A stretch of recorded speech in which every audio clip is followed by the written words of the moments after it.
പിന്നെ അയ്യോ ഭയങ്കര ഫീലിങ്സ്. പാവം അമ്മ. അമ്മ ഇത്രയൊന്നും പറയണ്ടായിരുന്നു അച്ഛന്. പിന്നെ ഞാൻ ഭയങ്കര സീരിയസ് ആയിട്ടാണല്ലോ പറഞ്ഞൊരു തമാശ പറഞ്ഞപ്പോ അങ്ങ് ഫീൽ ആയി അങ്ങ് ഫീൽ ആവട്ടെ. തമാശയും സീരിയസ് ആയിട്ട് പറയുന്നതിന് വ്യത്യാസം അറിഞ്ഞൂടെ? അച്ഛന്റെ സ്വഭാവം അറിയാല്ല. തമാശ പറഞ്ഞാൽ അത് സീരിയസ് ആയിട്ട് എടുക്കും. വേറെ ഒരു ശുദ്ധനാണ്, എന്ത് പറഞ്ഞാലും വിശ്വസിക്കും. ഡി ശുദ്ധം ദുഷ്ടന്റെ ഫലം ചെയ്യുന്ന കേട്ടിട്ടില്ലേ പഴഞ്ചൊല്ല്? മനുഷ്യനായാലേ ഇത്ര അങ്ങ് ശുദ്ധനാവാൻ പാടില്ല, കുറച്ച് ദുഷ്ടത്തിനൊക്കെ വേണം. അല്ലെങ്കിൽ തന്നെ ഇത് എന്തൊക്കെ പറഞ്ഞു നിന്നിട്ട് ഒരു തമാശ പറഞ്ഞതാണെന്നുള്ളൂ ഊഹിച്ചെടുത്തൂടെ? ഡി നീ ഒരു കാര്യം ചെയ്യും, ഒന്ന് പോയി കുറച്ചും കൂടെ നന്നായിട്ടൊന്ന് കലക്കിട്ടോ. ഞാനൊന്ന് ഇളക്ക്.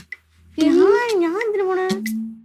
നീ പോയാലേ കാര്യം നടക്കുള്ളൂ. ഏഷ്യനെ കൂട്ടാൻ നീ കഴിഞ്ഞിട്ടല്ലേ ഉള്ളൂ. ചെല്ല്, കുറച്ച് നന്നായിട്ടൊന്ന് മുളകങ്ങ ഇങ്ങനെ വെതറും, ഉപ്പും കൂടെ അങ്ങോട്ട് വെതറുമ്പോ ഉണ്ടല്ലോ നന്നായിട്ട് ഇങ്ങോട്ട് നീരും.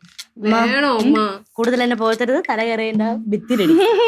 ചെല്ലടി മക്കളെ, അങ്ങനെ ഇപ്പൊ അച്ഛൻ കൂടുതൽ അങ്ങ് ഫീൽ അടിച്ചിരിക്കേണ്ട. അല്ലെങ്കിൽ തന്നെ എന്തൊക്കെ പറഞ്ഞു, ഒരു തമാശ പറഞ്ഞതാണ്, അതിന് വേണ്ടിട്ട് കളഞ്ഞിട്ട് പോകും, നീ വേറെ ആളെ കിട്ടും, എന്തൊക്കെയാണ് പറയണത്? അത് ശരിയാ, അത്ര ഓവറാക്കേണ്ട ആവശ്യമൊന്നുമില്ല. കുറച്ച് ഓവർ കളി കൂടുതലാണ്. നീ നാടകമാണെങ്കിൽ വിട്ടുകൊടുത്തില്ലല്ലോ, അച്ഛനെ കിടന്ന് ചൊടിപ്പിച്ചോണ്ടിരുന്നില്ലേ? പിന്നെ അല്ല, ഇത് വിട്ടുകൊടുക്കാൻ പറ്റുമോ? വേണോ അമ്മ? പാവം. അച്ഛാ എന്താ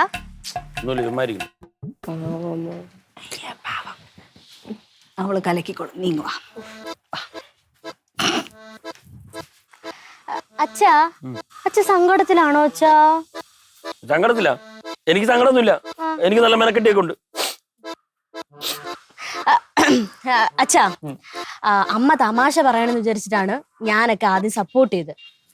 പക്ഷെ ഇപ്പൊ അങ്ങനെയല്ല. അച്ഛൻ എന്തിനാ അമ്മയുടെ അടുത്ത് അങ്ങനെയൊക്കെ പറഞ്ഞത്? അമ്മയെ പിരിയാൻ പോവാണ്, ഡിവോഴ്സ് ചെയ്യാം, അച്ഛനെ കാട്ടും വേറെ നല്ല ആളെ അമ്മയ്ക്ക് കിട്ടുന്നൊക്കെ അങ്ങനെ പറഞ്ഞതിനിപ്പോ അത് മോളെ അപ്പോഴത്തെ ദേഷ്യത്തിൽ അച്ഛൻ അങ്ങനെ പറഞ്ഞത്. ദേഷ്യം വന്ന അച്ഛൻ അങ്ങനെയൊക്കെ പറയൂ? അത് സാധാരണ ദേഷ്യം അങ്ങനെ പറയല്ലോ, അവളും പറയാറില്ല. എന്തൊക്കെ പറയും, ഞാൻ പോണു, എനിക്ക് നിങ്ങളോട് ഇനി ജീവിക്കാൻ പറ്റുന്നില്ല, അതുപോലെ ഞാനും പറഞ്ഞത് തന്നെ. അത് കുഴപ്പമെന്ത്, ഞങ്ങൾ ഇടയ്ക്കിടയ്ക്ക് അങ്ങനെ പറയാറുണ്ട്. അച്ഛാ, പുലി വരുന്നേന്ന് പറഞ്ഞ് ഇപ്പൊ പുലി വരാറായപ്പോ ഒറ്റ മനുഷ്യരില്ല. പുലിയാ? എന്തോന്ന് വെച്ചാ പറഞ്ഞേ? എവിടെ പുലി വന്നു?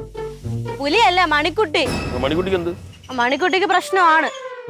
അച്ഛ അങ്ങനെയൊക്കെ പറഞ്ഞില്ലേ, അത് തൊട്ട് ശരിയായില്ല. അമ്മയ്ക്ക് ഭയങ്കരമായിട്ട് ഫീൽ ചെയ്തു. അമ്മ അത് സീരിയസ് ആയിട്ട് ഫീൽ ചെയ്തു. അപ്പൊ അച്ഛന് ഫീലിങ്സ് ഒന്നുമില്ല. അല്ലെങ്കിൽ തന്നെ ഇവിടെ എപ്പോഴും പറയുന്നതാണ്, ദിവ്യേട്ട നിങ്ങളേ ഉള്ളൂ എന്റെ ജീവിതത്തിന്റെ അവസാനം വരെ, നിങ്ങളാണ്, നിങ്ങളും മക്കളുമാണ് എന്റെ ലോകം എന്നൊക്കെയല്ലേ പറഞ്ഞത്. അത്രേ ഉള്ളൂ. അച്ഛ ഒരു കാര്യം ആലോചിക്കണം, എപ്പോഴും ഒരു ഡയലോഗ് പറയാൻ പറ്റുമോ? ഇടയ്ക്കിടയ്ക്ക് മാറ്റി പറയണ്ടേ, അല്ലെങ്കിൽ ബോറടിക്കൂലേ? ബോറടി ഇപ്പൊ എവിടെ തോറ്റി? അമ്മ ഉണ്ടല്ലോ ബാഗ് പാക്ക് ചെയ്ത് തുടങ്ങി. എന്തിന്? അച്ഛന് ഞാൻ ഇത്രയും പറഞ്ഞിട്ട് മനസ്സിലായില്ലേ? അച്ഛ അമ്മ പോവാൻ പോണെന്ന്. എന്റെ പൊന്നച്ഛ, അമ്മ കൈവിട്ട് പോയി, എനിക്ക് ഇനി ഒന്നും അറിഞ്ഞൂടാ. അമ്മ പോണേ, എന്റെ ദൈവമേ.